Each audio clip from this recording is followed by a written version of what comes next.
चलिए बच्चों, आज हम लोग बिहाइव का पहला lesson the fun they had के बारे में पढ़ेंगे। इसके जो ऑथर हैं आइजैक एसिमोव हैं, जो कि एक अमेरिकन लेखक हैं, साथ ही एक वैज्ञानिक भी हैं।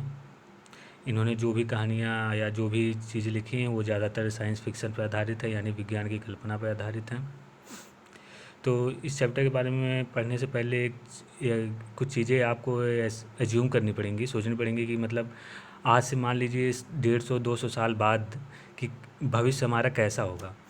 तो जैसे आज हम सब लोग, इसमें जो लेखक हैं उन्होंने ये कल्पना की है कि जैसे आज हम सभी लोग स्कूल जाते हैं, किताबें पढ़ते हैं, कॉपियों पे लिखते हैं, तो आज से 100-150 साल 200 साल बाद ऐसी स्थिति नहीं होगी।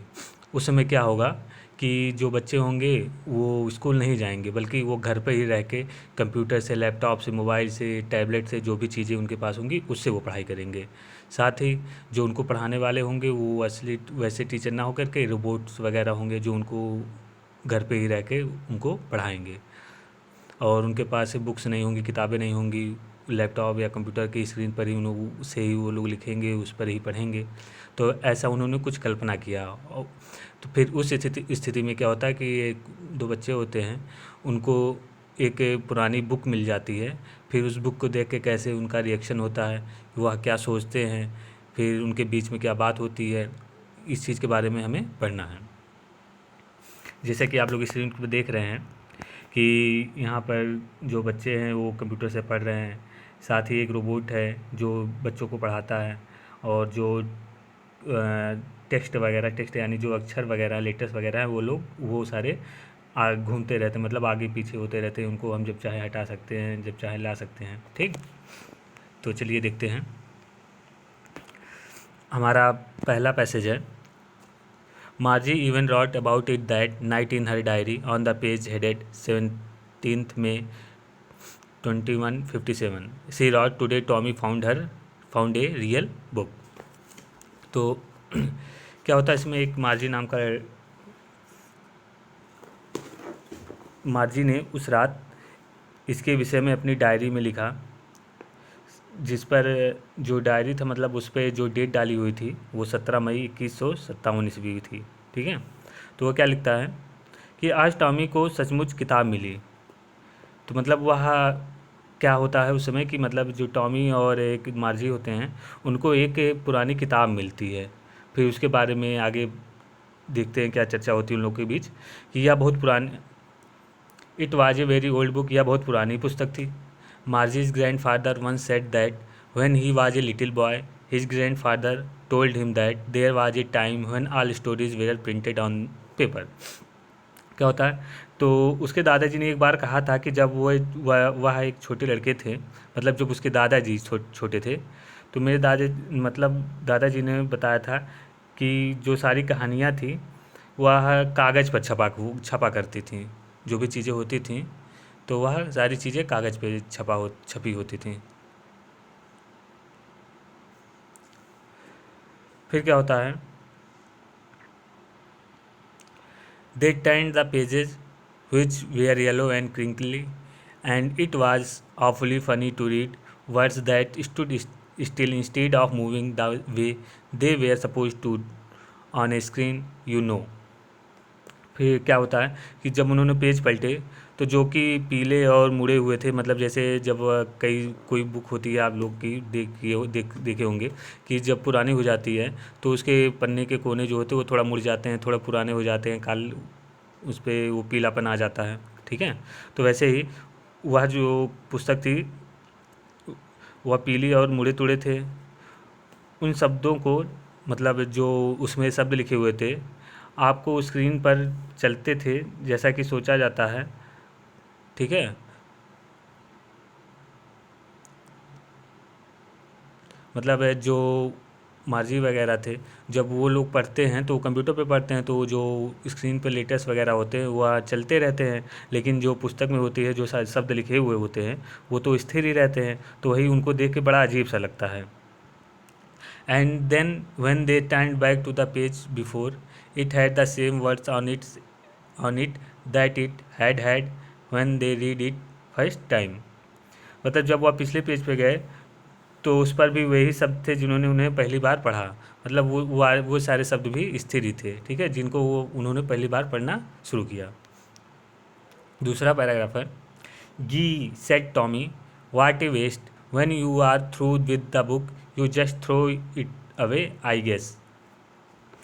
फिर क्या होता है, टॉमी बोलता है, अरे कैसी बर्बादी है, जब पूरी पुस्तक आप पढ़ लेते तो मुझे लगता है कि आप उसे फेंक देते। मतलब क्या होता है, वह सोचता है कि मतलब जब हम पुस्तक पढ़ के ख़त्म कर देते हैं तो उसका कोई औचित्य तो रह नहीं जाता है, उसको हम लोग फेंक देते होंगे। तो अक्सर देखा ही जाता है कि जब हमारी पुरानी पुस्तकें होती हैं या तो हम किसी को दे देते हैं या फिर कहीं कोने में पड़ी हुई रहती है, ठीक। तो फिर क्या होता है, our television screen must have had a million books on it and it's good for plenty more, I would not throw it away. मतलब फिर क्या कहता है कि हमारी टेलीविज़न स्क्रीन यानी जो जिस पर वो लोग पढ़ते हैं, मतलब स्क्रीन जो होती है उनकी, उस पर लाखों किताबें होंगी और कहीं ज़्यादा आ सकती हैं। मतलब जैसे हम लोग देखते होंगे मोबाइल में हम लोग कई सारी चीज़ें स्टोर कर सकते हैं, ठीक उसी तरह से उस पर कई सारी बुक्स भी स्टोर की जा सकती हैं, लाखों। और मैं उसे नहीं फेंकता, और उसको फेंका भी नहीं जा सकता या डिलीट किया जा सकता, लेकिन वैसे कहीं इधर उधर फेंका नहीं जा सकता है।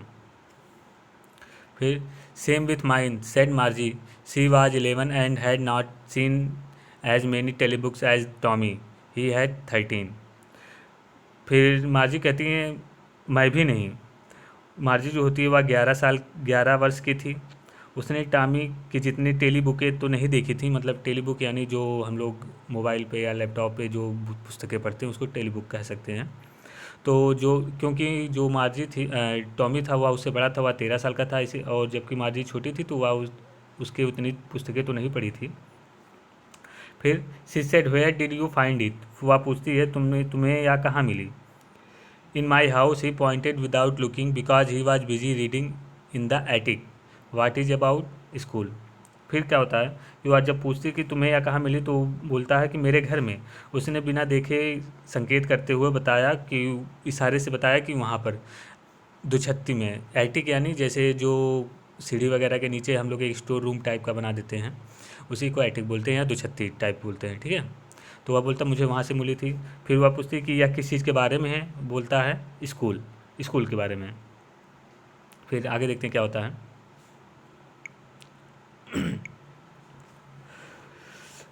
Margie was scornful, school what's there to write about school, I hate school. जो मार्जी होती है वह बहुत ही तिरस्कार से भर जाती है। तिरस्कार से भर जाना यानी मतलब बहुत ही उसको अजीब सा लगता है, बहुत ख़राब लगता है। क्यों? स्कूल स्कूल के विषय में लिखने को क्या है। आई हेट स्कूल यानी मुझे स्कूल से नफ़रत है। मतलब उसको स्कूल जाना, स्कूल में पढ़ना नहीं अच्छा लगता, बल्कि घर पे ही रह के उसे उस कंप्यूटर से जो रोबोट होता है उनसे पढ़ना उसको पसंद था। फिर मार्जी always hated school but now see hated it more than ever. मार्जी को हमेशा स्कूल से नफ़रत करती थी, पर वह उसे अब और भी ज़्यादा नफ़रत करने लगी। The mechanical teacher had been giving her test after test in geography and she had been doing worse and worse until her mother had shaken her head scornfully and sent for the county inspector। मतलब जो उसका robot teacher था, ठीक है, घर पे रह के जो रोबोट टीचर था, वह उसको भूगोल की परीक्षा पे परीक्षा दे रहा था और वह ख़राब से ख़राब की जा रही थी। यानी वह उसका जो रिज़ल्ट रहता था वह अच्छा नहीं आता था, ठीक है, मतलब अच्छे नंबर नहीं पाती थी। इस वजह से वो और भी खींच जाती है। अंत में उसकी माँ ने दुखी होकर अपना सिर हिलाया और उसे एक काउंटी इंस्पेक्टर यानी जो पास के ही एक निरीक्षक होते हैं, मतलब पढ़ाने वाले, उनके पास भेज देती है, ठीक। He was a round little man with a red face and whole box of tools with dials and wires. फिर क्या होता है, वह लाल चेहरे वाला गोल मटोल नाटा व्यक्ति था जिसके पास औजारों डायलों तारों से भरा हुआ पूरा बॉक्स था। मतलब किसकी बात हो रही है, काउंटी इंस्पेक्टर की। He smiled at Margie and gave her an apple then took the teacher apart. फिर वह मार्जी को देखकर हंसता है और उसे एक सेब दिया, तब वह अध्यापक उसको एक और ले गया।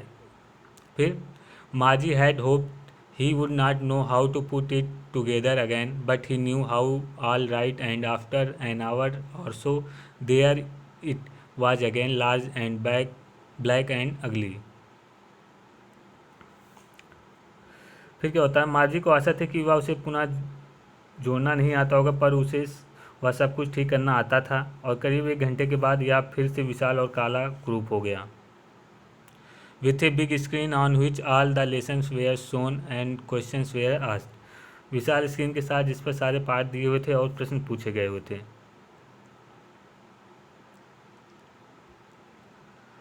That was not so bad. The part Margie hated most was the slot where she had to put homework and test papers. जिस भाग में मार्जी को सबसे ज़्यादा घृणा थी वह खाँचा जिसमें उसे गृहकार्य तथा प्रश्न पत्र डालने होते थे। She always had to write them out in a punch code they made her learn when she was 6 years old and the mechanical teacher calculated the marks in no time। फिर वह उन्हें हमेशा पंच कोड में लिखना होता था जो उसे सिखाए गए थे तब, जबकि वह 6 वर्ष की थी, और यांत्रिकी अध्यापक यानी जो मैकेनिकल टीचर होता है, मतलब रोबोटिक टीचर, वो बिना समय लिए उस उसके मार्क्स को कैलकुलेट करता था, यानी उसके रिजल्ट को तुरंत दे देता था। The inspector had smiled after he was finished and patted Margie's head. मतलब जब मार्जी ने अपना कार्य कर लिया तो मार्जी का सिर थपथपाने के बाद वो जो उसका इंस्पेक्टर होता है, निरीक्षक होता है, वह मुस्कुराने लगता है। He said to her mother, it was not a little girl fault Mister Jones. मतलब निरीक्षक ने उसकी माँ से बोला कि श्रीमती जी, मिस्टर जोन्स, यह इस छोटी बच्ची का दोष नहीं है। I think geography sector was a geared a little too quick. मेरे विचार से भूगोल का क्षेत्र थोड़ा जल्दी व्यवस्थित कर दिया गया था। दोज थिंग्स हैपन समटाइम्स, ऐसा कभी कभी होता है। I have slowed it up to an average 10 years level.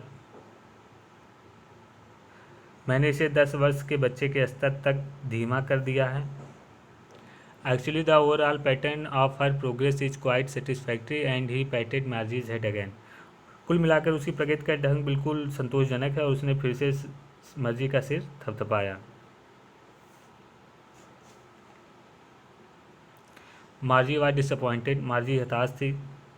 C had been hoping they would take the teacher away altogether. उसे आशा थी कि वे अध्यापक को पूरी तरह दूर ले जाएंगे। They had once taken Tommy's teacher away for nearly a month because the history sector had blanked out completely. वह एक बार टॉमी के जो टीचर थे उसको लगभग 1 माह के लिए इसलिए दूर ले गए थे क्योंकि इतिहास का क्षेत्र पूर्णतः खाली हो चुका था। So she said to Tommy, why would anyone write about school. इसलिए उसने टॉमी से कहा, विद्यालय के विषय में कोई क्यों लिखेगा। तो मतलब ये सारी बातें होती हैं, ठीक है। जो टीचर को ले जाते हैं, यानी जो रोबोट टीचर था उसके बारे में बात हो रही थी कि मतलब उसमें कुछ दिक्कतें थी। वो जो उसका प्रोसेसिंग का स्पीड था वह ज़्यादा तेज़ था, तो इसीलिए उसको थोड़ा धीमा करके 10 वर्ष के बच्चे के लिए कर दिया गया था उसके मार्जी के हिसाब से। तो उसको लगता है कि वह उसको लेके चले जाएंगे, लेकिन वह उसको लेके जाते नहीं हैं, ठीक है। तो इतना आज के लिए काफ़ी है, बाकी चीज़ें हम लोग कल देखते हैं।